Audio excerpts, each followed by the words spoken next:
समुदायावर अन्याय झालेला आहे आणि मॉब लिंचिंग हे जे यूपी बिहार इथे घडत होते, परंतु आता महाराष्ट्रात सुद्धा या भाजप सरकारच्या कार्यकाळात हे चालू झालेलं आहे।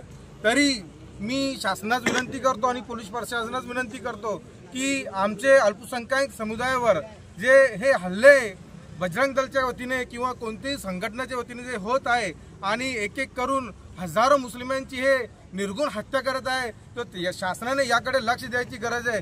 एका जामनेर तालुक्यातून एका गिरीश महाजन मंत्री महोदय यांच्या गावातून यांच्या तालुक्यातून एका अल्पसंख्याक समाजाचे मुस्लिम युवकाला मारहाण करत बोदवड तालुक्यात बिटात या गावात नेऊन त्यांना निर्गुणपणे त्याची हत्या करण्यात आलेली आहे। हे 5 आरोपी ते निष्पन्न झालेले आहे असं त्यांचं बोलणं आहे पोलीस प्रशासनाचा, परंतु आतापर्यंत त्यांना अटक करण्यात आलेली नाही आणि सदर हे आरोपी 15 ते 20 लोक होते।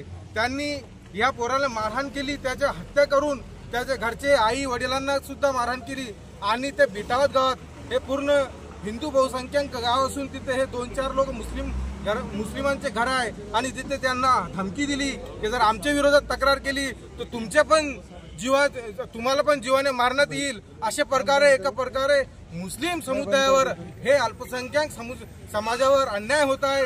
तरी शासनास आम्ही अल्पसंख्याक समुदायाच्या वतीने विनंती करतो की आम्हाला मुस्लिम समुदायाला न्याय द्यावा आणि आमचे हे गोरगरीब लोकांची सुरक्षाकरिता कायदा जे निर्माण करावा, अल्पसंख्याक संरक्षण कायदा जसा अॅट्रॉसिटी ऍक्ट आहे तसंच मुस्लिमांची सुरक्षेसाठी हे ऍक्ट तयार झाला पाहिजे अशी आम्ही शासनात विनंती करतो। नाही तो असं समजण्यात येईल की एका प्रकारे हे शासन आणि पोलीस प्रशासन सुद्धा अल्पसंख्याकांच्या विरोधात आहे। ठीक आहे, ओके।